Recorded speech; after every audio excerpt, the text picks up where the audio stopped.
Hi everyone, this is Sasmita. Welcome to our channel Basic Economy. In this video, we will discuss law of supply. Okay, and in this video, we will discuss the statement of law of supply, assumption, schedule, curve, and results for upward sloping supply curve. Okay, so let's start. Okay, so supply means what?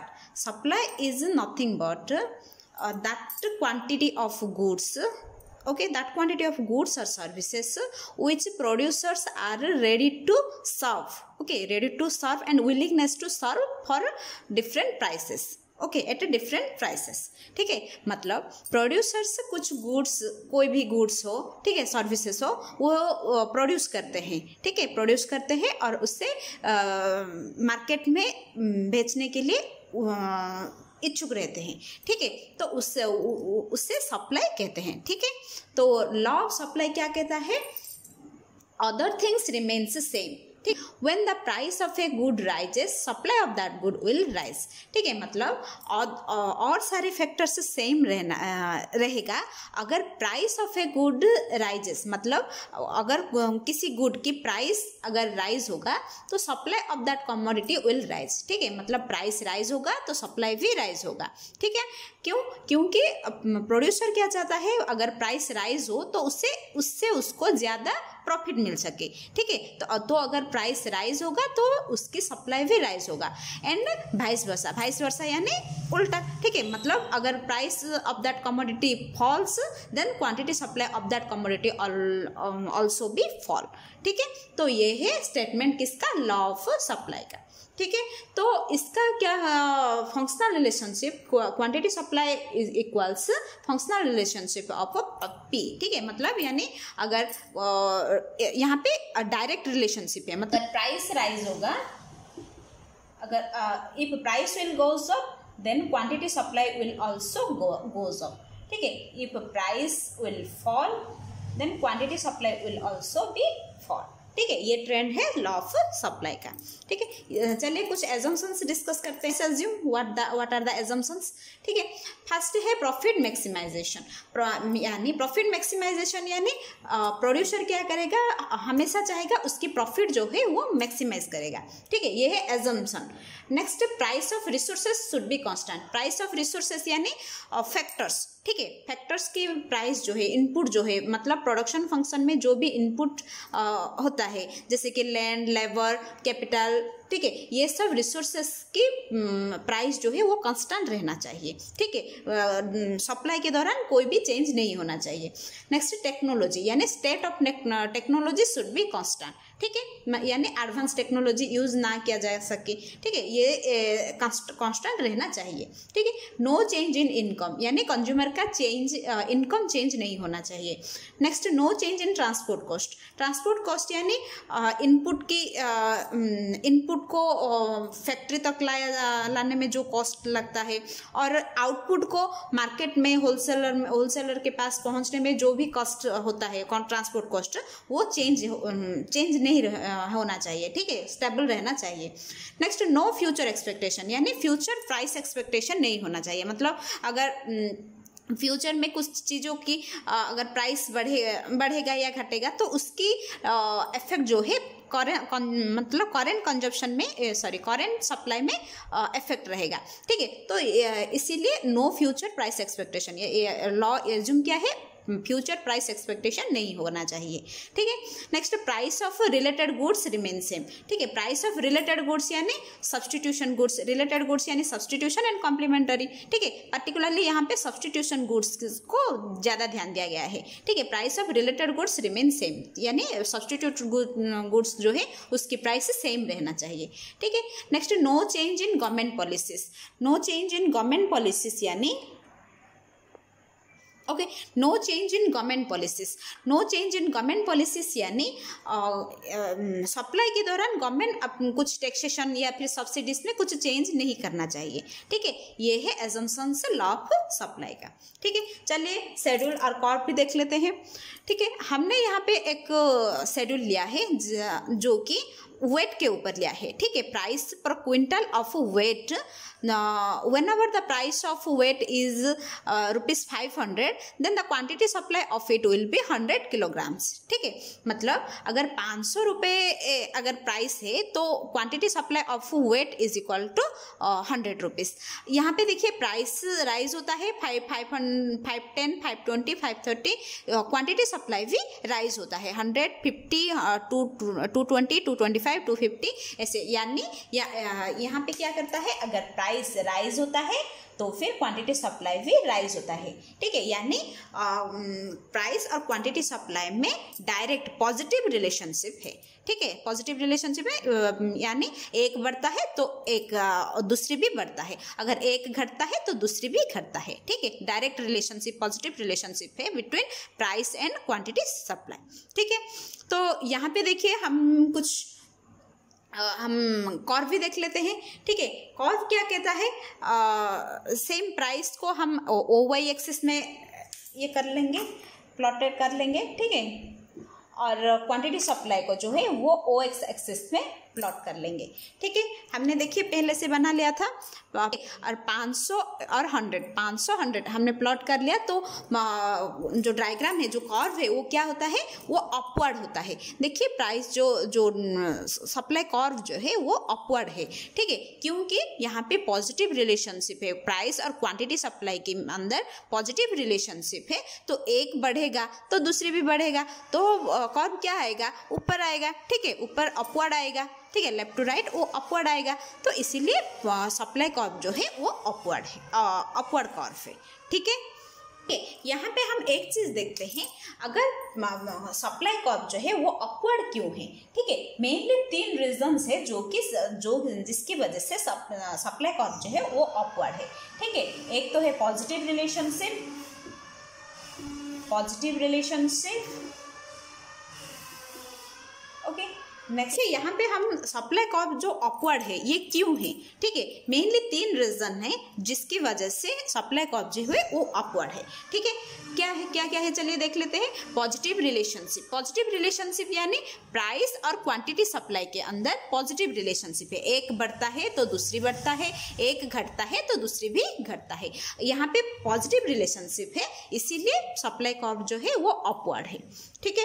Next, more use of resources and advance technology, यानी producer अगर ज़्यादा resources use करेगा, better यानी qualitative resources अगर use करेगा, ज़्यादा resources use करेगा production function में, और एडवांस्ड टेक्नोलॉजी, अगर एडवांस्ड टेक्नोलॉजी यूज करेगा तो क्या होगा, सप्लाई जो है क्वांटिटी सप्लाई में बढ़ोतरी होगी, ठीक है। तो इसीलिए सप्लाई कर्व जो है वो अपवर्ड है, ठीक है।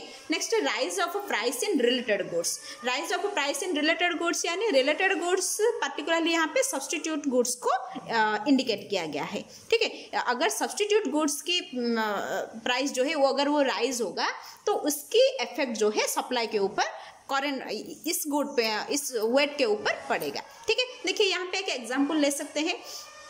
अगर प्राइस ऑफ वेट, ठीक है, अगर प्राइस ऑफ वेट अगर बढ़ता है तो उसकी जो सब्सटीट्यूट है, सब्सटीट्यूट गुड्स यानी अगर हम ग्राम यानी चना, ठीक है, अगर चना कल्टीवेशन करेगा फार्मर और उसका प्राइस नहीं बढ़ेगा, सिर्फ वेट का प्राइस बढ़ता है, ठीक है।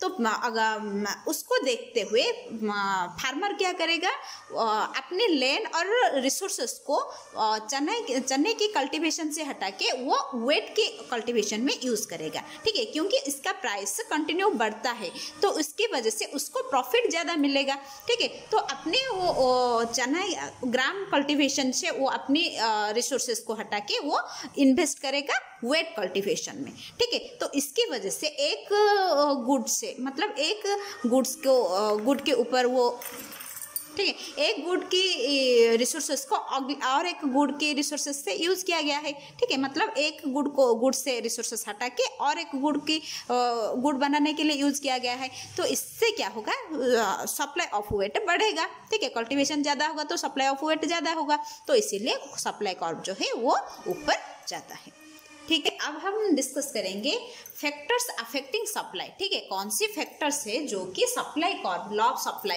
सप्लाई कर्व को अफेक्ट करता है। ठीक है, अब जो है वो इंक्रीजिंग और डिक्रीजिंग हो सके। ठीक है, अगर सप्लाई ज़्यादा होगा तो क्या होगा, सप्लाई कर्व में अगर ज़्यादा सप्लाई होगा तो सप्लाई कर्व राइटवर्ड होगा। ठीक है, इंक्रीज होगा, ऐसे होगा।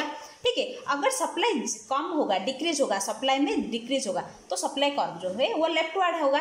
ठीक है, तो ये लेफ्टवर्ड और राइटवर्ड कैसे होगा, मतलब कौन सी इफेक्ट्स है जो कि सप्लाई कर्व को अदर लेफ्टवर्ड हो या राइटवर्ड हो, मतलब इंक्रीज हो और डिक्रीज हो, कैसे हो सके, वो कुछ फैक्टर्स के ऊपर डिपेंड करता है। ठीक है, चलिए वो फैक्टर्स हम अब डिस्कस करते हैं। ठीक है, तो फैक्टर्स, पहला फैक्टर है कॉस्ट ऑफ प्रोडक्शन। ठीक है, कॉस्ट ऑफ प्रोडक्शन यानी प्रोडक्शन फंक्शन में जो भी कॉस्ट यूज होता है, मतलब जो कॉस्ट यूज किया जाता है वो कॉस्ट के हिसाब से भी सप्लाई कर्व जो है, सप्लाई क्वांटिटी सप्लाई है वो अफेक्ट करता है। ठीक है, कैसे, देखिए टेक्नोलॉजी, एडवांस टेक्नोलॉजी अगर कोई भी प्रोड्यूसर और फार्मर यूज़ करेगा तो उससे उसके फार्म को और सप्लाई को इफेक्ट होगा। ठीक है, मतलब सप्लाई में ज़्यादा होगा, क्वांटिटी सप्लाई बढ़ेगा। ठीक है, एग्जांपल के लिए आप ले सकते हैं, अगर हम 1960 और 70 की टाइम के हम अगर बात करेंगे तो उस टाइम में क्या किया गया था, HYV सीड्स यानी जो कि वेट की बेहतरीन सीड्स है। ठीक है, तो वो सीड्स यूज किया गया था 1960s 60 70 इसके अंदर। ठीक है, तो वो एक टेक्नोलॉजी है। ठीक है, जो कि वेट की मतलब वेट की क्वालिटी को जो है वो बढ़ाता है। ठीक है, तो बाद में उसको राइस बनाने के लिए भी यूज़ किया गया। नेक्स्ट अनदर कॉर्प बनाने के लिए भी वो सीड यूज़ किया गया है।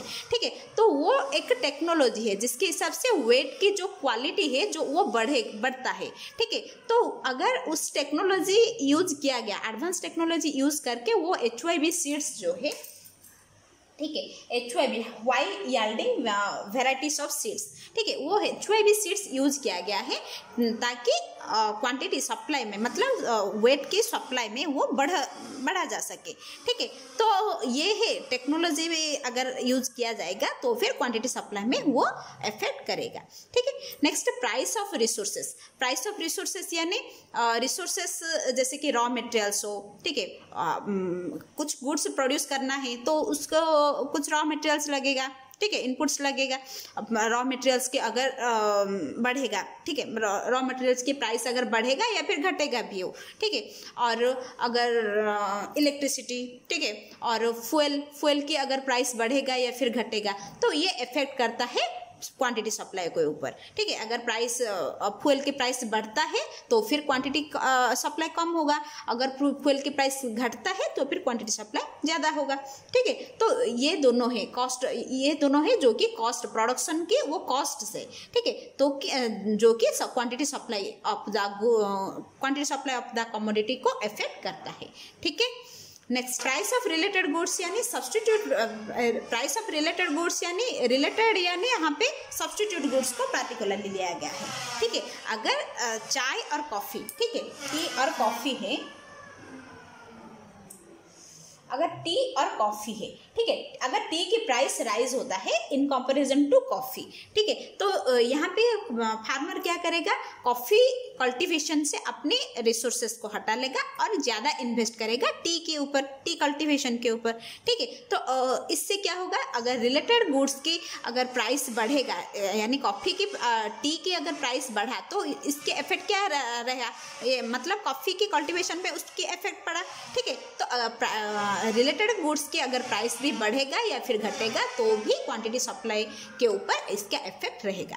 ठीक है, next number of producers. Number of producers यानी अगर इंडस्ट्री में ज़्यादा फार्म्स हो, ठीक है, ज़्यादा प्रोड्यूसर्स आएंगे तो भी क्वांटिटी सप्लाई के ऊपर इफेक्ट पड़ेगा। ठीक है, ज़्यादा प्रोड्यूसर्स आएंगे तो ज़्यादा कमोडिटी बनेगा।